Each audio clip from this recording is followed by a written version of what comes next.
Good morning, everybody, and welcome to Wake Up Winchester. Today is February 12th, 2014, and I want to thank you for starting your morning off with us. We're officially 43 days into 2014, so it's just kind of flying by. Not really, but I guess if anyone was curious on kind of our standpoint, that's where we're at. We're going to get started with some big shot birthdays. We have quite a few. Hall of Fame basketball player Bill Russell is turning 80 years old. We also have sportscaster and former baseball player Joe Gargiola, possibly, who is turning 88. So that's a pretty big achievement, I guess. And then we also have Joe Don Baker from Cool Hand Luke is turning 78. Author Judy Blume, which a lot of people know about, is turning 76. We also have Michael Ironside from Total Recall is 64. Joanna Kearns from Growing Pains is 61. We also have Josh Brolin from Men in Black 3, True Grit, and No Country for Old Men is turning 46. And then we also have Christina Ricci from Pan Am, who is turning 34. In some entertainment news, Jimmy Fallon is premiering his new show with a bang. NBC announced Monday that Will Smith will appear on the February 17 debut of The Tonight Show starring Jimmy Fallon. U2 will perform. Justin Timberlake will close out the week, which will also include appearances by First Lady Michelle Obama, Will Ferrell, Bradley Cooper, Kristen Wiig, and Jerry Seinfeld. Lady Gaga, Arcade Fire, and Tim McGraw will perform during the week as well. The first 4 episodes of Fallon's new show will air at midnight following the Sochi Winter Olympics. Its regular time slot is 11:35 p.m. Eastern Time. And speaking of the Olympics, we do have one little story that I'd like to share right now, which was actually has something to do with the Obamas, which you mentioned just now. I guess there has been a lot of different complaints going on about the Russian Olympics, that maybe there's a little bit of a racism thing going on. Definitely a lot of prejudice in Russia, containing sexuality, things like that. But the Russian athlete Irina Rodnina, I'm pretty sure I butchered that, but she's a legendary Russian figure skater who lit up the Olympic cauldron during the opening ceremony, and she apologized for a racist tweet that she actually posted regarding President Barack Obama and his wife, and she claims that her Twitter account was hacked, and that's how that tweet was released. But so who's to say she posted it, or who's to say it was hacked? Right. I don't know. But that's just something that's kind of interesting and adding to that drama that's going on in Sochi right now. So for right now, we're going to go ahead and take a look at your weather forecast. All right, so it looks like the temperatures are kind of going up and down the more we look at it. One day it's this, one day it's that. So the highs throughout the weeks are in the 40s, but then the lows are dropping down to the high 20s, low 30s. So still kind of a little bit chilly for the lows, but other than that, it seems to be getting a little bit warmer while at the same time getting colder. Yeah, it looks like a pretty clear week. It doesn't look like we'll be seeing any snow, which is, we've previously, in the earlier parts of the week, there was, sign or talk of maybe we'll get, snow. Who knows if we'll be seeing any more after this week. We still have 6 weeks left of winter. Right. Well, I do know this past Saturday, it was snowing, but it was it was warm outside, kind of. Yeah. Were you outside during that? I don't know if you were or not, but it was too warm for it to stick, but it was still snowing. But I just had on a hoodie, and it still felt a little warmer. Well, with this winter weather, it keeps changing almost every single day, so it's kind of hard to predict exactly when it's going to snow. But according to the groundhog, we do have 6 more weeks, so it's definitely a possibility. But it doesn't look like we're going to be seeing any for the rest of this week. Right. So, and a little bit more entertainment news. This one's kind of interesting because, we're hosts on a show. So the most difficult thing about being an entertainment reporter is remembering the identity of the specific celebrity you are interviewing and not confusing them with another celebrity who you are not. We don't really have that problem. Right. We have local celebrities. We do. KTLA Los Angeles entertainment anchor Sam Rubin was chatting with Samuel L. Jackson about his new movie RoboCop, and apparently got lost in some space-time continuum because suddenly he thought he was interviewing Lawrence Fishburne, who is not Samuel L. Jackson. Rubin asked him, "Did you get a lot of reaction from that Super Bowl commercial?" And Samuel L. Jackson, who is not Lawrence Fishburne, proceeded to yell at him. Oh. So yeah, that would be embarrassing. I guess Samuel L. Jackson is kind of a guy that I wouldn't want to mess with and get the name wrong for sure.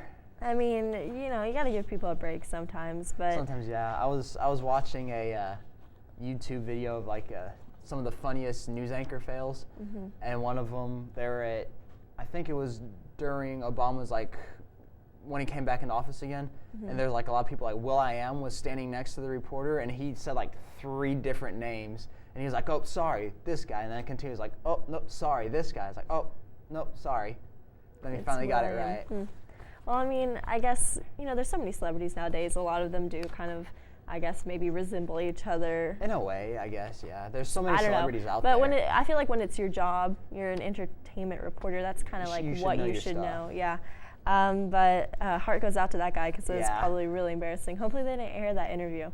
Well, that would be even worse. They probably did just for kicks, because I mean, you see reporters mess up. It's probably all over YouTube. Oh yeah, definitely.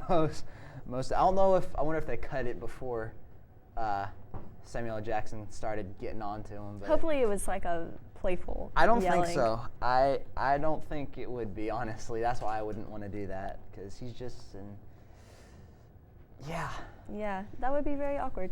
Anyways, we'll have more to Wake Up Winchester right after this commercial break, so stay tuned.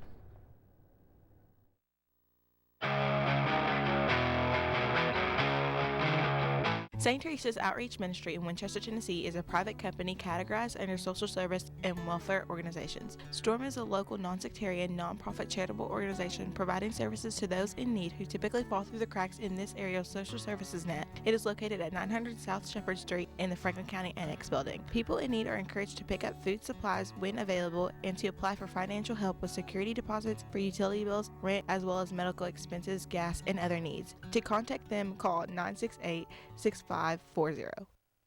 Be a parent, not a peer. I need you to give me clear rules. I just want to hear that you love me. Let me know you care. Ask me about my social life. Ask me about school. It's okay to check up on me. I might complain, but I really do want you to check up on me. Please see how I'm doing. I want you to be in my life. I want you to know I'm okay. Be a parent, not a peer. This message produced for you by the Franklin County High School Media Arts class in collaboration with the Franklin County Prevention Coalition.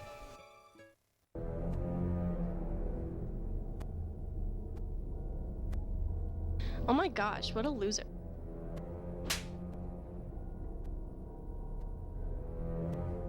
She's such a geek.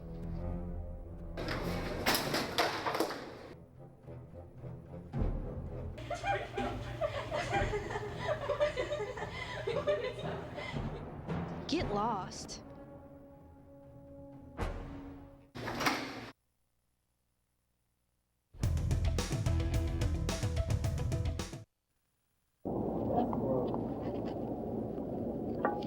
This dip is better than that dip.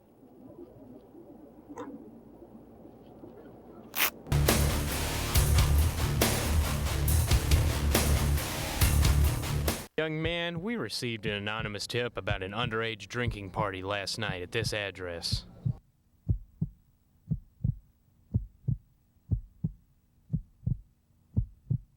When teens drink on your property, you're responsible.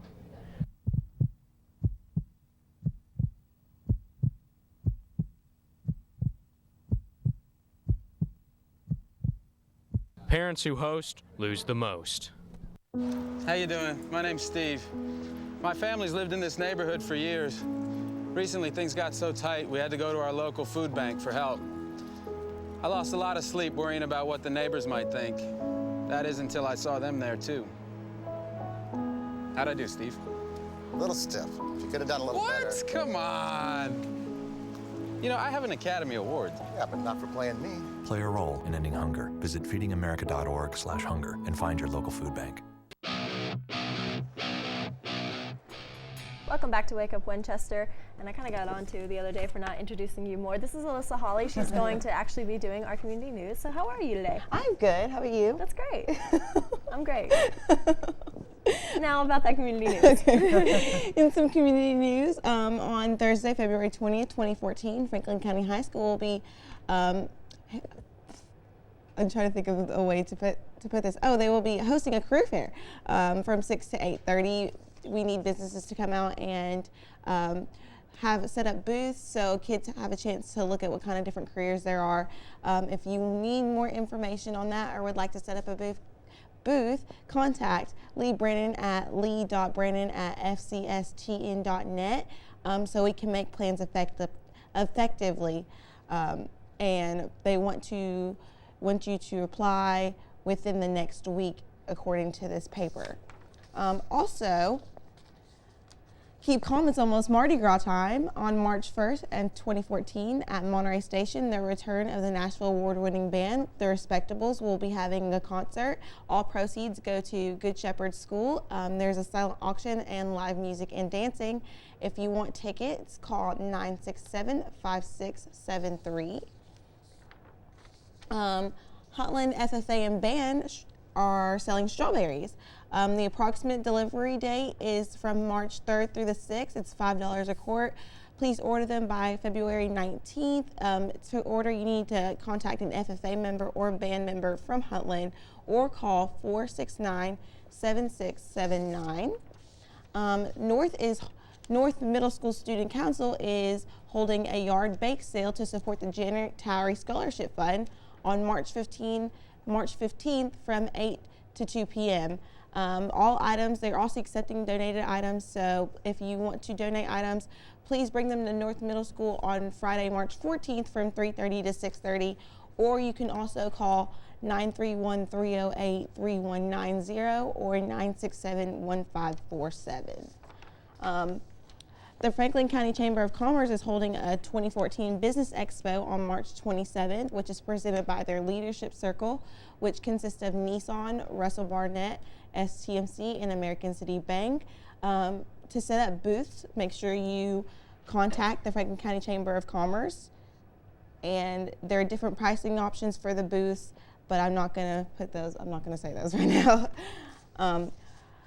The Huntington Hornet 2 soccer camp will be from June 16th to June 18th, and the cost is $30 total. It's directed by their coach, Chris Hobbs. If you need any more information on that, contact Coach Chris Hobbs at 469-7506 or email him at christopher.hobbs@fcstn.net.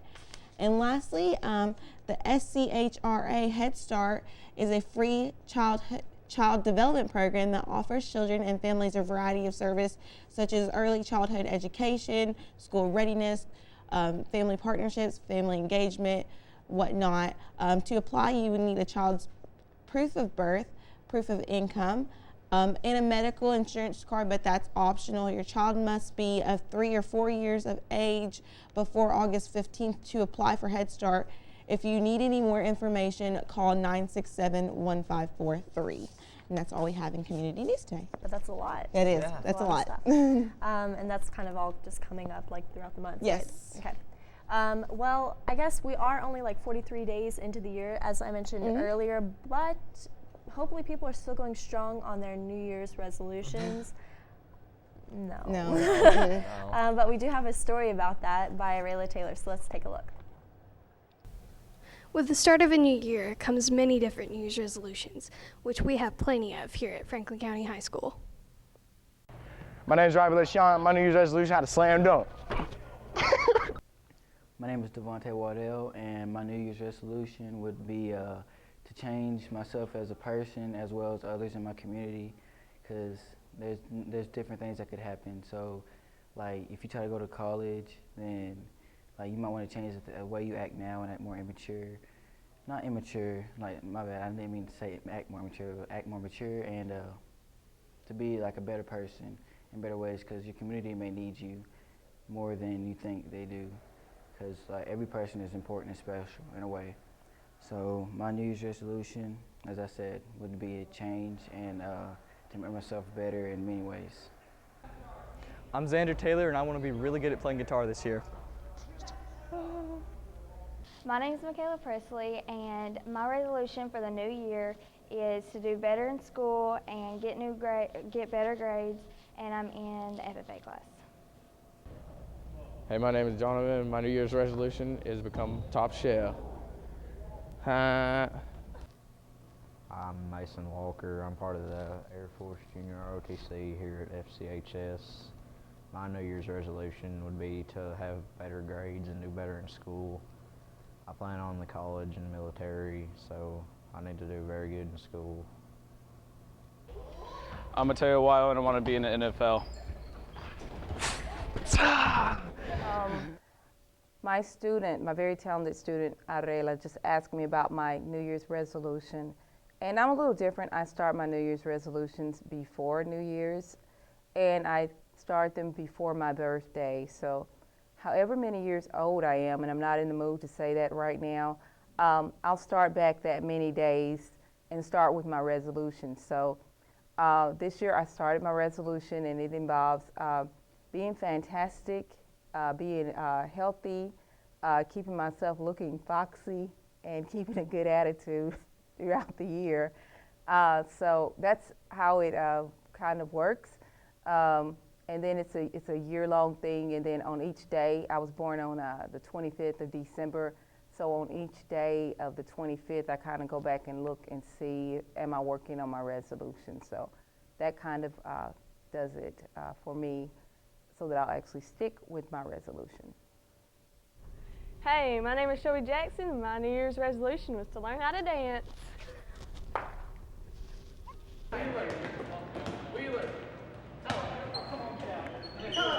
Okay, hopefully that was up to par. Didn't really proof that one. But we are going to head into some Sochi Olympic news. Love Olympic news. Which is kind of everybody's little favorite thing right now. Some funny little stories and also some other things. For those who don't know, the Olympian Johnny Quinn, he's a U.S. Olympic bobsledder. He was actually trapped earlier in the week inside an elevator. He was stuck in there for a couple hours and then managed to get himself out. Well, another unfortunate thing has happened to him. He was actually trapped in a bathroom the other day. So it's like the second time he's been stuck somewhere. But he's been stuck inside the elevator for several hours. Finally, he managed to get himself out. The next day, he got stuck inside a bathroom. It's kind of really funny. I think what I heard, how he got out from one of them is he like broke it, like he broke the door down or something. Yeah, it said he managed to get out of the elevator without resorting to Quinn's now world famous door crushing technique. Okay. Yeah. So that's pretty interesting. And then we also have something that's a little bit unfortunate for some Comcast customers. It says here that cable provider Comcast has blocked live streams of the Sochi Olympics for certain customers. Comcast messaging boards are filling up with complaints from customers who can't watch any of their coverage online. Based on the messages, customers who subscribe to the basic cable or the digital economy package are the ones who are affected. Viewers who have the digital starter package, which is more expensive, can stream the videos on their tablets and phones. NBC is the main source of the coverage for Sochi and is extending its news coverage of the games to cable channels like MSNBC, CNBC, and however these networks are not available on the digital economy and basic cable package for Comcast. So that's really unfortunate for some. So guess what show like went over the Olympics? Like more people watched it than the Winter Olympics. I mean, I'm sure Walking Dead? Yeah, Walking Dead. Oh, that's right. The zombie hit mid-season premiere. It had 15.8 million viewers among adults ages 18 to 49, beating NBC's Sochi Winter Olympics ratings in the demo Sunday night. So, yeah, I think a lot of people are pretty disappointed with the Olympics this year, honestly. I don't know. I love the Olympics. I'm never ever disappointed because I get patriotism. Our athletes always end up doing decently well. We might not take the gold home and everything, but we do decently well. Right. I enjoy the sport. So I just think it gets you hyped up. It does. I just think that some of the stuff that's been going on, not necessarily with the sports, but just some of the side stuff and little mishaps here and there. I mean, the scenes stuff. Yes, I think it's not so much that people are disappointed with the Olympics. I think it's that people are more disappointed with, I guess, how they're holding it. We also have to know that, it is in another country. Right. So there's a lot of that could be speculation just because of like an idea that we have. Exactly. Okay, one little more story about some Canadian or Winter Olympian who is Canadian, Alex Bilodeau, maybe. He just won a men's gold medal, and like most people when they get done with the Olympics, you ask them, okay, what do you plan to do next? And they say, oh, you know, they're going to train more, they're going to take a break, they're going to try to, you know, live out their endorsements, things like that. He actually wants to become an accountant. Oh. So that is exactly what he's going to do after the Olympics. He is retiring to become an accountant, and most of his, you know, other Olympians have endorsements with McDonald's, Coca-Cola, and other things. He actually turned those down because he has the dream of being an accountant. Which is See, that's so weird. Well, you would think it'd be, you know, it's It'd a be normal opposite. job for someone who is like an accountant would be like, man, I wish I could be an or I wish I could be an Olympian. Then you have like a person who is an Olympian who has a gold medal and it's like, yeah, I want to be an accountant, and turns down, like if I was an Olympian, the next thing I would do is like go and train people in my sport and then take a bunch of endorsements. Well, he is 26 years old, and it says here that he was in 2 horrific crashes. Oof. So maybe that's part of the reason that he's Did you say doing he was that. a bobsled? It says mogul. Oh, he's a mogul. Moguls gotcha. is extremely dangerous. So yeah, I can understand And that. he's 26 years old, so I mean, I'm guessing that's probably close to like the shelf life of an Olympian for things like that. That, like, yeah, it's very, I know the person who was favorite to win it for the women's was an American, and she ended up getting 3rd, but they continuously talk about how dangerous for the sport it is, how hard it is on your body. A lot of the Olympians who were in it like have torn both their ACLs and stuff, so it's really, really, it's not something you can live out for too long. And I'm guessing if he's been in 2 really bad crashes, then he's probably had a lot of, you know, injuries and whatnot. Yeah. So, but I just thought that was a pretty cool little story there. We're going to have more news coming up after this commercial break. Stay tuned. We're going to be talking about Valentine's Day. Ooh, I hate Valentine's Day.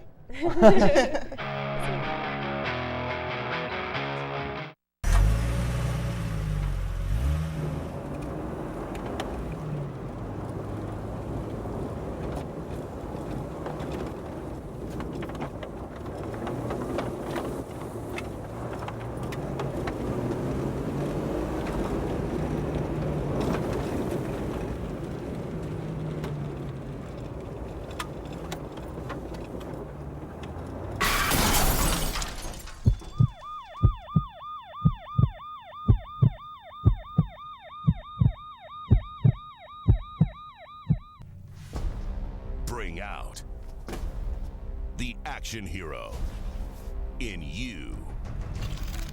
Fuel up right and get energized.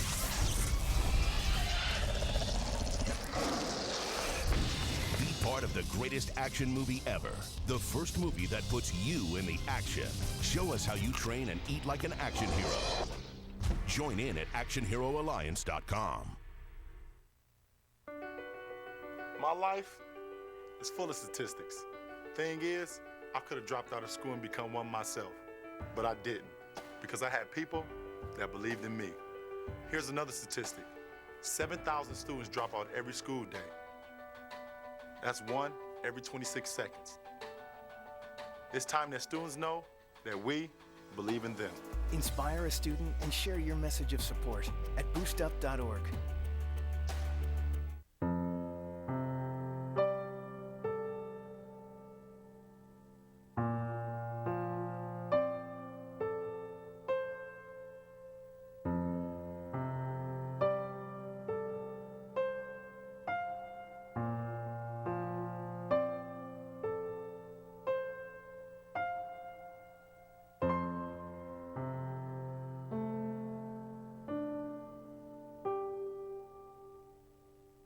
This is one amazing truffula tree. Can you imagine a place where these grow everywhere? Yes, it's called the forest, a magical place to enjoy with your family.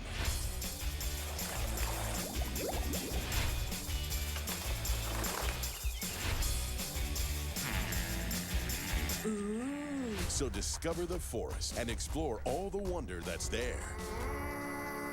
Visit discovertheforest.org to find a forest near you.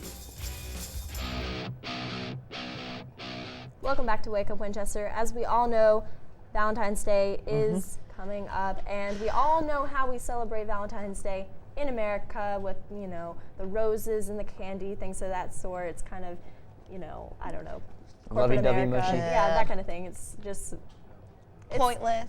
It's a lot of just, buying for people to show them that you care, that kind of thing.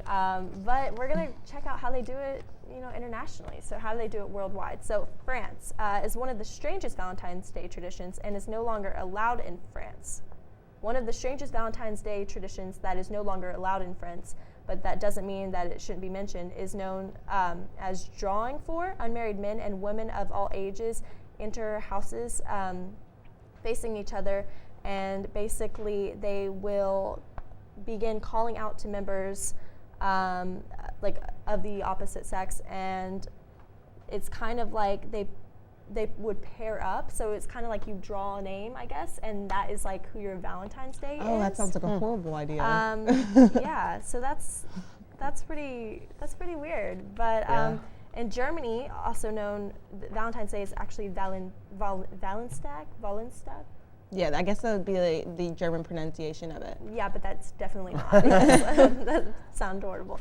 Valentine's Day in Germany is similar to that in England, France, and the U.S., with cards, flowers, and candies being exchanged by loved ones as the central theme. However, a couple of unique things take place. The first is a pig as a symbol of luck and trust. So you will find pig-adorned items. So instead of like little cupids and hearts and things like that, they will have pigs on them. And it says that these items are going to be everywhere in mid-February, along with other German Valentine's staple oversized ginger cookies. So that's kind of like their type of pastry that they go for. In Mexico, an old tradition still exists where teenage boys and girls will actually go into a park, and if a boy likes one of the girls, then he will hand her a flower. If the girl's still holding the flower when they pass each other later, it means she likes him back. That's so cute. Gotcha. That's really cute. I like that idea. In Japan, Valentine's Day is marked by women and only women presenting gifts of chocolate to their male coworkers and loved ones. Thankfully for the ladies, another holiday exactly 1 month is called White Day, where the men will return candy to them. I was like, that's so not fair. I'm not going to buy in stuff South for people. Korea, they also do this, but theirs is on March 14th, and then Koreans add another holiday to their calendar, and it's fairly depressing. It's in April. It's called Black Day, and those who receive no gifts will eat black noodles as a symbol of their sad single life. Aww. So that's kind of like our joke of like Single Awareness Day. That's theirs. And then one last one, we have Ireland. Valentine's Day is based on none other, I'm sorry, I cannot speak, than St. Valentine, who remains, are rumored to be in Dublin. And so so that's just kind of their interesting fact about it. So they're thinking of Valentine's Day as more of a creepy type holiday for them. Gotcha. But yeah, so that's pretty interesting. Some of those are pretty funny. I wish we could adopt some of those. I really would like to. Those are kind of cool. But that's all the time we have for today's show. If you have any comments, questions, or would like to be a guest on our show, you can email us at wakeupwinchester@fcrebels.com. Let's see if we can get this right. I'm Melissa Holly. I'm Blake Shaw. I'm Casey Dennis. Thanks for watching.